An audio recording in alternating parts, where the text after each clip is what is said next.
All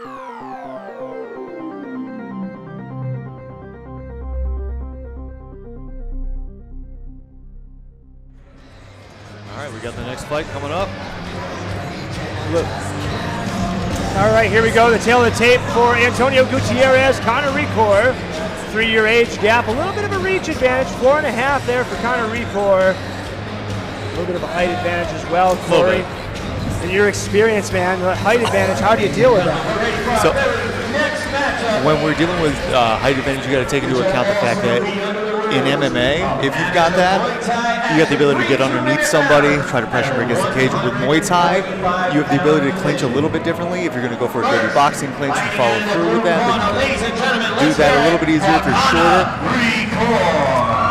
Oh, we got him coming out of the pipe now. So we've got Conner Recore here. This is a guy that's an HVAC technician. Enjoys a good burrito after he makes his weight. I don't know, maybe that'll help him cut a little bit more weight depending on where you get it from. Fair enough. Look at him, dude. This is a guy. He is. Everybody says I look like the Drip King. If you merged me and this kid together, it would be wax on TikTok. No questions asked. This is a kid that's as ready to go as ever, man. He showed up yesterday to the weigh-ins, dressed to the nines. He looked good. Good for him. He trained it exactly. Like, he didn't want to show up and just be your average fighter. Yeah. He looks like the type of guy that wants to bring a little bit of class back like we had back in the day in boxing. Well, speaking of boxing, he's got a 4-1 boxing record. We'll see how that carries over into the cage going to full Muay Thai. Primarily a kickboxer and a boxer here. His pro fighters he draws inspiration from are Gervonta Tank Davis and Conor McGregor. I really like asking that question. That was a great question you came up with here for these fighters, Ronnie, man, because that's such an interesting thing to see who they put down and how their styles are similar. You can just see where they get the ideas from and what portions of their game they'd like to take into their own accountability, you know? A lot of these fighters draw inspiration from different professional fighters so that they can replicate the skills that they find great for their style. This is Antonio Gutierrez. You may know him as Abel. We know him as one hell of a fighter here. He has an 0-1 record. He came out here last time, did not get the desired result. But there's something to be said about this gym and this team. When they come back, they make their adjustments correctly, man. Team Link is one of the best gyms out there when it comes to coming back and cleaning up and closing those holes. And sometimes, you know, you need a loss to kind of help refocus you, try to get you to figure out the things that you've been doing, you know, maybe not incorrectly, but things that you need to tighten the screws on so that you can get that W. And this looks like two guys just like walking down the sidewalk going into the coffee house, man. This is just a cool, casual conversation. There's no nerves by the looks of this, man. There's got to be something to be said about the experience level. Oh, yeah. And I mean, Joe Louis used to like to say that if he looked like he was doing anything except waiting for a bus, that he was doing something wrong. So having, you know, that calm, cool demeanor inside the cage, outside of the cage, it definitely helps. And some people, you know, they really, really strive to kind of go balls to the wall on those nerves and to kind of show every bit of ferocity they got. Other people, they just need to kind of keep that cork and stay with the cage. And folks, this fight brought to you by the All the Calls live show. Join myself, host Ben Field, as we cover all the calls from the ring to the cage. And The every one and Tuesday, it's myself and Ronnie Patterson here for Donnybrook Tuesday, your favorite Tuesday night tradition, live on all the socials.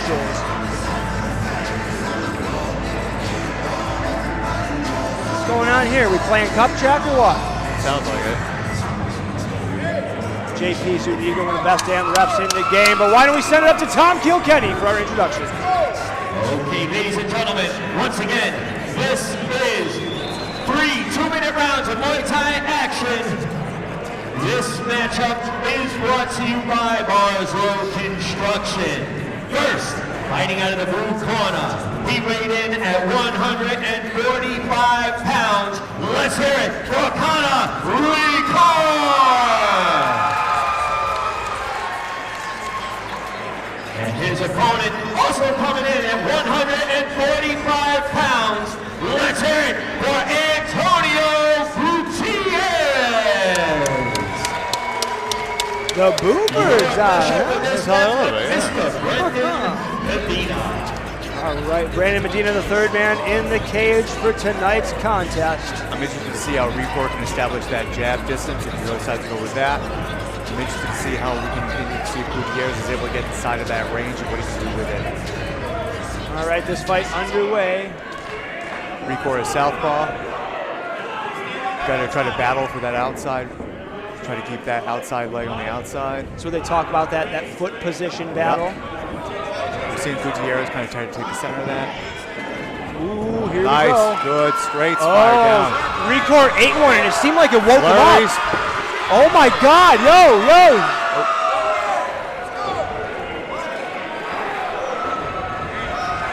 Standing 8 count. We almost thought it was stopped there. Thank God that wasn't the situation. There was some confusion. See if Recore gets right back on it. We're almost seeing more of a karate stance out of Recore right now, which is interesting. But he seems fast enough on that and able to cover a really good chunk of distance with that jab as he comes in. These guys were throwing with Brandon Medina in between them, man. I don't want Brandon Medina's job here this evening, folks. Gutierrez stalking. Ooh, that one almost put him on. He's on his bicycle here. Oh. Another standing 8. We don't want Conner Recore getting a little too excited here. Another solid flurry by Recore is able to get that standing 8. All right, I'm not sure what the knockdown rule is tonight. I would have to get confirmation on that before I could accurately tell the folks at home. Gutierrez looking to throw one and try to kind of stay on the outside of that. I think he's tasted a lot of that power already and wants to stay on the end of that range. Oh, but he counters back with a left. Over the clinch. Ref might jump in again if we see that stumble. I don't know, he's not intelligently defending himself. Fires back. He's still in there. He's moving. moving. He's ducking and bobbing and weaving, man. Look at this. The clinch being separated. Brandon Medina not going to let you be lazy there. Right back into it. All right, we are at the end of this round. You got to figure that's 1 up for Conner Recore. That's a nice little straight at the end of that one. Yeah. Gutierrez has not looked away. Yo, this fight is getting really interesting. Let's take a look here at that first knockdown, though, courtesy of our guys over at STF Media. You see that flurry of Recore kind of coming in, just overwhelmed Gutierrez. Ref doing his job, getting in between. Yeah, it's almost like the entire fight. And guys, I do want to give a shout out to STF Media driving all the way out here, the 7.5-hour drive from Buffalo. Thank you so much. To make sure that they were here. This is one damn great team. They've got my seal of approval for whatever that's worth. But let's take a look at this other knockdown here. This was just so interesting. It seemed like once Gutierrez hit Recore with that first shot of the fight, man, it really woke up Recore and made him want to fight like a bat out of hell. One of the things, again, that we're noticing with Recore is that the moment that he sees any kind of forward pressure by Gutierrez, he's firing that straight left right down the pipe. And that's landed home more than once. Yeah, I've noticed that's kind of where the flurry start after he hurts him with that first shot, kind of follows it up. Maybe one of those fighters, you got to hit him once, a good one, to really get the best out of him. See how we do here in this round. Gutierrez with a kick doesn't find anything other than a forearm. Both fighters breathing pretty evenly. Team Link calling for their fighter to go low here. Seeing a little bit more of a controlled start by Recore. Gutierrez trying to find an opening, trying to get inside of that range. Yeah, I mean, Gutierrez has eaten 2 good shots, so I think he's tasted the power of it, and he's kind of aware of it, and now he's back in the game, kind of trying to feel Recore, it out. sorry to interrupt you, brother. I know, and Recore knows he can do this just about whenever he wants to so far. But Gutierrez starting to show him that maybe that is not the case. Gutierrez having a little bit of success being able to get out of those now. Great trying to find corner, home for those body kicks now. Another one he's looking for. That get closer in that range, though. Ronnie, man, when you're in the gym trying to get into range, what are some of the best setups that you can use to do that? I mean, you really just got to feel it out with the jab. Usually, you take the first couple of minutes to kind of gauge your distance with your opponent, and I think they both kind of found that sweet spot where they need to be and not be at the same time. I think they both also tasted each other's power. Even in those flurries that Recore was throwing, Gutierrez was able to throw a couple of overhands that definitely landed and may have rattled Recore. So we're not seeing the same kind of bull rush behavior that we were seeing in the round 1. Yeah, very more tamed beast by Recore. Kind of respects the power that he felt after the first round. There was 2 really good overhands. There's a good right hand by Gutierrez following through on that. Picking his shots. 10 seconds left in this round. Let's see if we get another one of those flurries here from Recore.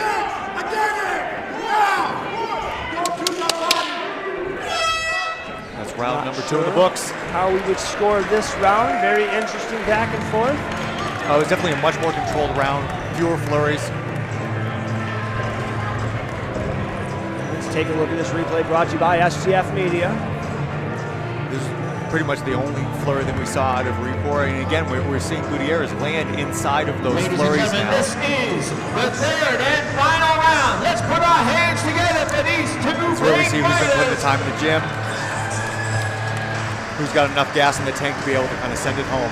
Yeah, I'm actually very excited to see how this 3rd round plays out. I mean, Recore put a lot of energy into that first round, and then the 2nd round was kind of more of a, they kind of felt each other out where the actual power and distance should be. So I'm excited to see this 3rd one and see which one actually has it more in them. And if you're Conner Recore, I understand that first round went great for you. That 2nd round didn't really have a clear winner, so you don't want to be comfortable thinking you're sitting on a lead here. I love that Gamma makes those guys do that for every 3rd round. Good job. Appreciate that. Good show of sportsmanship with it. And yeah, Ben, to your point, you never want to have the false illusion of being ahead on something like that, because they can need to take the foot off the gas pedal. We saw that with you in your Al Morrow fight for your 3rd title, man. You did not let the potential lead call that fight for you. See if Conner Recore can set some more of these flurries up as he eats a kick for his troubles. He was also battling half a concussion in that fight, too. Al Morrow slinging lunchboxes at you will do that. Good grief. Shout out to my brother from another mother, Al Morrow.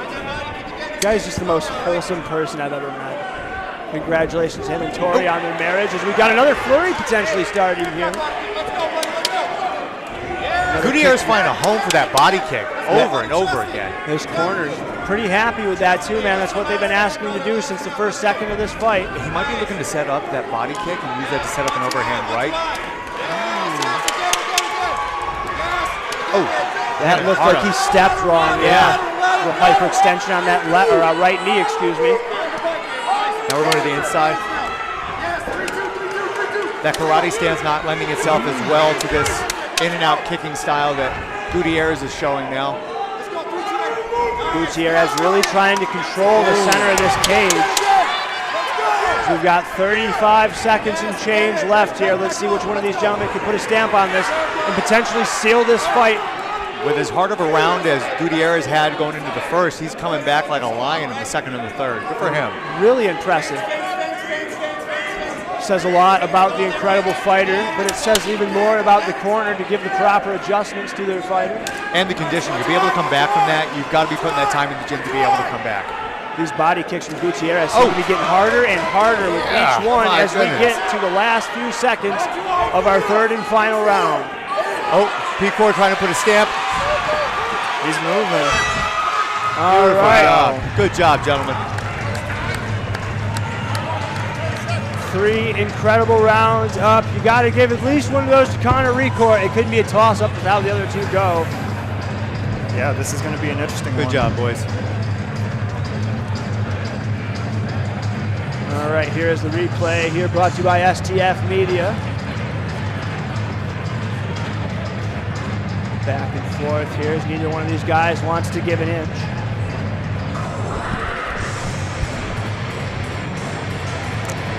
Flurry to end the round by Recore.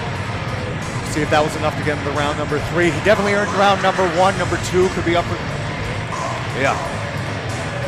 So here we look at the standing 8 counts from the first round. Flurry by Recore. And you almost wonder if he punched himself out a little bit in that first round. Yeah, very energetic round from Recore. But Gutierrez, man, that kid's got heart. Yeah. Ladies and gentlemen, we officially go to the judges' scorecard. And all 3 judges score your winner by way of unanimous decision, fighting out of the blue corner, Conner Recore does enough to take it home.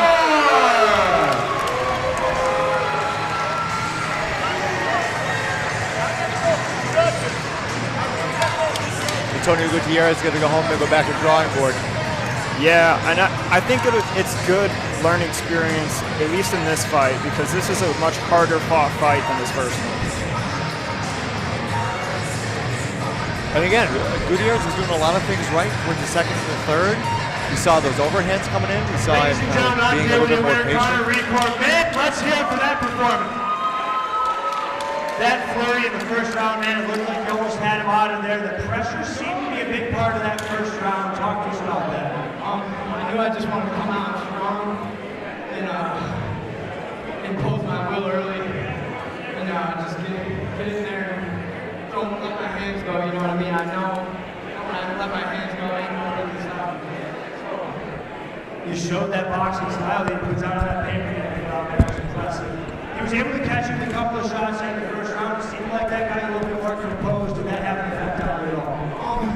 It was more of I just kind of put myself out and I was just trying to keep my distance and pick my shots from him. But he was a great fighter, a good fight, and best of luck to him. Well, I saw you got tagged that first shot and it woke you up, so I know not to spar with you ever. Ladies and gentlemen, your winner, Conner Recore. That is my world. They ain't try me yet. Get your mind blown. When they throw shade, that's when I glow. I'm so ahead of y'all, that's a different time zone.